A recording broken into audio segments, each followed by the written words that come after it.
En la salida del Congreso, después que sale del Congreso, vamos a tener un encuentro con la diáspora Con venezolana. los venezolanos. Y está en nuestros estudios Darwin Eizaguirre, él es vocero del Comando con Venezuela en el Perú. Bienvenido, muy buenos días. Edmundo González llega al Perú ahorita, ¿no? Ahorita, ¿cuándo llega? El día miércoles va a estar acá, ¿no es verdad? Sí, el día miércoles desde la mañana tiene ya una agenda ya programada. Lo que no manejamos todavía son el tema de los horarios, las horas, pero sabemos que en la mañana va a estar en el Palacio de Gobierno, reunido con la Presidenta de la República, con el Canciller. Posteriormente, en la tarde, va a estar en el Congreso de la República. Suponemos que va a haber una sesión especial. Eso tengo entendido que está en construcción, porque la mayoría de los congresistas que pertenecen a la mesa directiva, muchos de ellos están de viaje en estos momentos, regresan, muchos llegan el martes, otros el miércoles, pero ya están planificando lo que sería ese evento, esa visita de Edmundo al Congreso de la República. En la salida del Congreso, después que sale del Congreso, vamos a tener un encuentro con la diáspora venezolana. Con los venezolanos. Que se va a realizar. ¿Y eso dónde va a ser? Porque es muchísima gente, ¿no? Eso se va a realizar en la Plaza San Martín. En la Plaza San Martín a las 5 de la tarde estamos haciendo la convocatoria. Hoy van a salir ya los flyers oficiales, vamos a empezar a hacer la convocatoria de manera oficial en todas nuestras redes sociales. Ya a los medios también le vamos a estar indicando más o menos la hora en que saldría Mundo ya a dar su discurso, pero la convocatoria se está haciendo para que las personas se empiecen a concentrar a partir de 5 de la tarde. Va a haber obviamente seguridad del Estado, fuertes medidas de seguridad, y posteriormente, después que termina el evento con la diáspora, va a tener un evento que en estos momentos también está en construcción, un evento dentro de la Municipalidad de Lima. Esa sería la agenda programática para el día miércoles. El día siguiente, Edmundo todavía va a seguir acá en el Perú, pero la agenda de ese día todavía no está prevista, se está también en construcción. Va a ser una agenda más ligera porque se procura el descanso del presidente, que va a continuar con su gira por Latinoamérica. Claro, porque él se va, creo que va a estar solamente 2 días acá, ¿no? 1 día y medio, ¿no? Prácticamente 2 días. 2 días acá en el Perú y posteriormente continúa con su gira por Latinoamérica. ¿Cómo está la situación? Es decir, está claro que Nicolás Maduro cortó todos los puentes que se habían construido en los momentos previos a las elecciones, ¿no es cierto? Incluso se habían hecho compromisos con respecto al respeto a la oposición, a las condiciones en las que se iba a llevar el proceso electoral. O sea, uno tras otro, Nicolás Maduro violó todos los compromisos que había suscrito. Pero ¿cuál es la situación en este momento? ¿Hay algún puente tendido con la gente del gobierno de Nicolás Maduro o del autoproclamado gobierno de Nicolás Maduro para buscar un entendimiento? Bueno, tenemos el antecedente de que, ese proceso electoral del 28 de julio, hay que recordar que es un proceso electoral que fue atípico porque se adelantaron 6 meses antes de lo normal. En Venezuela siempre se realizan las elecciones en el mes de diciembre para que en el mes siguiente, que es enero, el presidente que ganó las elecciones asuma la presidencia. Se adelantaron 6 meses, fue por un proceso de diálogo que hubo, una mesa de negociación que fue el famoso, los acuerdos de Barbados, donde tanto la oposición como el gobierno y también algunos actores internacionales llegaron a planificar ese proceso electoral adelantado 6 meses, porque si Maduro perdía las elecciones, se iba a iniciar un proceso de transición política donde debería entregar el poder en paz, y además le estaban ofreciendo un incentivo para que dejara el poder no solamente él, sino también los jerarcas del régimen, a sabiendas que él tiene procesos, ¿no? Procesos legales internacionales, como en la CPI, también en otros países. Entonces, ofreciéndoles incluso asilo político dorado en un país donde ellos se sientan seguros. Escogieran el destino. O sea, la idea era, si pierden ustedes las elecciones, tienen abierto el camino para ir al país que quieran, donde se sientan protegidos. Punto. Correcto, le habían ofrecido todos los incentivos.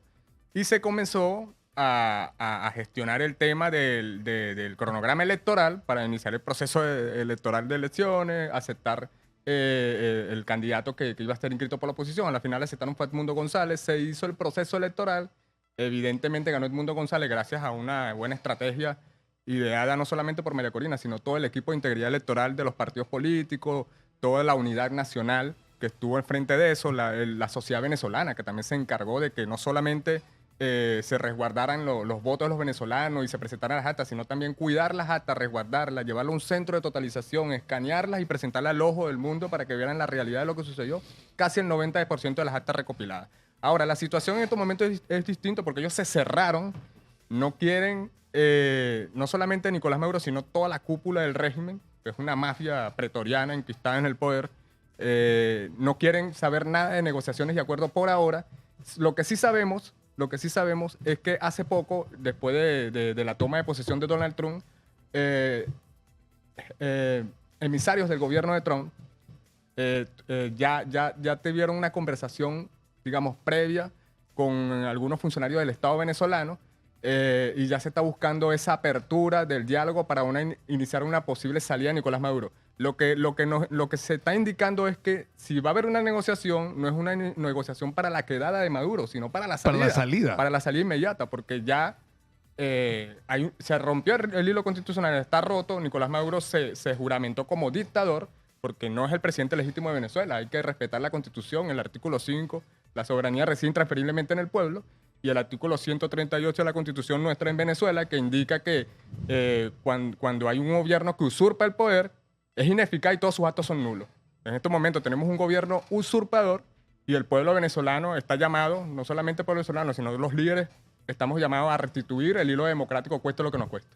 Claro, porque incluso de sectores que podrían considerarse amigos del régimen de Nicolás Maduro, como Gustavo Petro o José Ignacio Lula da Silva, lo que le estaban proponiendo a Lula es, no digas que ganó Edmundo González, acepta que las elecciones no tienen legitimidad y por lo tanto hay que hacer nuevas. Era la propuesta, ¿no? Hacer nueva elección, ¿no es cierto? La pregunta es quién iba a organizar esa elección y si iba a haber la garantía de que no se iba a repetir la historia, ¿no? Incluso aceptando, como Valia poniéndose en el extremo, ¿no es cierto?, la posición de los amigos de Maduro para darle una salida digna. Sí, de todas maneras, después del 28 de julio cambiaron muchísimas las cosas en Venezuela. Ya el venezolano es la misma, la comunidad internacional ya ve con otros ojos al gobierno de Nicolás Maduro, incluso a sus propios aliados. Y vemos cómo el mismo gobierno de Petro, el mismo gobierno del presidente Lula, también están presionando porque esos países que son fronteras con Venezuela son los que sufrirían en primera instancia un impacto económico, político y social sobre un nuevo éxodo masivo que se puede venir en los próximos meses o años en Venezuela. No sabemos, pero sí hay encuestas que indican que casi el 50% de los venezolanos, en estos momentos hay 25 millones de venezolanos en Venezuela. Qué horror. Y si hablamos de un casi 50% que manifiestan que en caso de que se agrave la crisis pueden por la emigrar. cantidad de gente que se ha ido. ¿Cuánta gente se ha ido al final? 8 millones. 8 millones de 8 personas. millones. Qué barbaridad. Y hay una amenaza de casi 15 millones de venezolanos que han manifestado de que si se agrava la crisis económica, política, social en Venezuela, también van a buscar la forma de irse del país, porque la situación en Venezuela es invivible, no solamente por la crisis económica, política y social, sino también por la situación de miedo que se vive, el hostigamiento de las fuerzas del Estado, la persecución, las amenazas. No puedes vivir así, ¿no es cierto? No es solo un asunto que tiene que ver con la economía, sino con... Asunto de libertades. Claro. Es complicadísimo. Ahora, a mí me parece bien importante, yo creo que es inexorable que Maduro se caiga, o sea, cuál sea la forma, no lo podemos saber en este momento, puede pasar casi cualquier cosa en Venezuela, porque además hay tal nivel de presión sobre las Fuerzas Armadas en este momento que tienen que pensar seriamente en el futuro. Los generales, los que están arriba ahora, tienen fecha de caducidad, se van a tener que ir en algún momento. ¿Y qué va a pasar con los nuevos mandos de las Fuerzas Armadas? Si van a estar dispuestos a sostener este régimen, ¿no? Hay algo muy importante que lo he dicho en varias entrevistas, es que se sabe que los medios y bajos de la Fuerza Armada Nacional están en contra de Nicolás Maduro. Y eso quedó en evidencia, por ejemplo, el 28 de julio. En la elección, claro. En la elección, donde en las actas de los centros electorales asociados a los cuarteles, el mundo gana en una proporción 70-30. Y otra característica particular fue que el 28 de julio, el Plan República, que es el plan de resguardo de los centros electorales, de las mesas electorales, del material electoral, lo realiza el ejército venezolano, el ejército y la Fuerza Armada Nacional. Ese ejército y esa Fuerza Armada Nacional, tenemos pruebas audiovisuales de casi todos los centros electorales que ellos fueron los que resguardaron a nuestros testigos electorales. Acá en Perú le dicen personeros a nuestros testigos electorales. Fueron los que resguardaron el acta de votación para que fueran trasladadas a ese centro de totalización. cosa que solamente pasó en el 10%, que nuestros testigos tuvieron dificultades porque le robaron el acta, porque cerraron el centro de votación, porque no les entregaron el acta, pero en el 90% de los centros electorales tuvimos el respaldo de ese Plan República de la Fuerza Armada Nacional. Entonces, lo que se espera es que realmente esos mandos medios y bajos de la Fuerza Armada Nacional, que han tenido, han sufrido también las consecuencias, los desmanes de la política represiva del Estado, también se pongan en posición firme y esa institucionalidad ponga a valer la decisión del pueblo venezolano el 28 de julio. Claro, ahora, yo creo que lo que ha ocurrido, lo hemos conversado en otras oportunidades, ¿no? Yo, por razones de mi trabajo, pude vivir la experiencia de Chile con Pinochet, guardando todas las distancias, ¿no? En términos ideológicos, políticos, lo que se quiera. Pero en Chile hubo primero un plebiscito que organizaron Pinochet con las Fuerzas Armadas que controlaban los medios de comunicación, controlaban las actas, controlaban las mesas, controlaban la calle, controlaban todo, la oposición no tenía derecho a nada y ganó ganó el que se vaya, ¿no? Claro. Y parecía imposible. ¿Por qué? Porque la oposición fue capaz de actuar unida alrededor del mismo objetivo. Pero lo más extraordinario ocurrió luego, cuando Pinochet se vio obligado a convocar elecciones.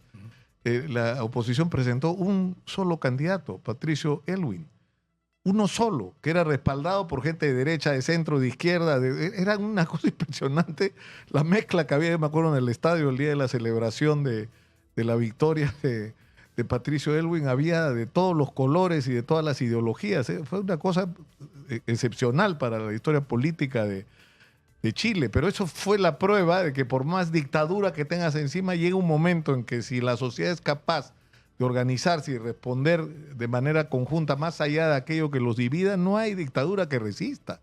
Y eso se ha probado. Por eso yo creo que Maduro, digamos, frito está. Es una cuestión ya, está en la cuenta regresiva, creo yo. De hecho, hay un antecedente, así como el de Chile.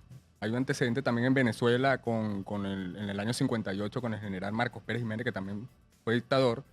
En el año 57, él pierde el plebiscito el 15 de enero del año 57 y tuvo una respuesta inmediata. Pierde, pero él hace fraude. Algo muy parecido a lo que está ocurriendo ahora en estos momentos en Venezuela. Y posteriormente, en los meses consiguientes, las instituciones venezolanas, incluso la Fuerza Armada Nacional y el pueblo venezolano en la calle, lograron que el dictador cediera, además de la presión internacional que se le sumó. Entonces, tenemos ese antecedente en Venezuela desde el año 57 y 58. Y la unidad nacional es una unidad que va más allá de partidos e ideología. La unidad nacional en Venezuela ahorita es una unidad casi perfecta, lo vamos a decir de esa forma, porque Edmundo González ganó la presidencia no por ser un hombre de derecha o de izquierda, lo ganó porque hay un sentir del venezolano que en este tema de lo que está ocurriendo en Venezuela, con la crisis política, económica y social, con la división de la familia, con la situación de que no se ve un futuro esperanzador en Venezuela, toda la sociedad venezolana se unió en una sola causa, más allá de las ideologías políticas. Claro. Ahora, para terminar, yo recuerdo, yo fui a entrevistar a Carlos Andrés Pérez, yo cubrí el Caracazo, fui a ver el golpe de Chávez, ¿no? Cuando fue preso y toda esa historia.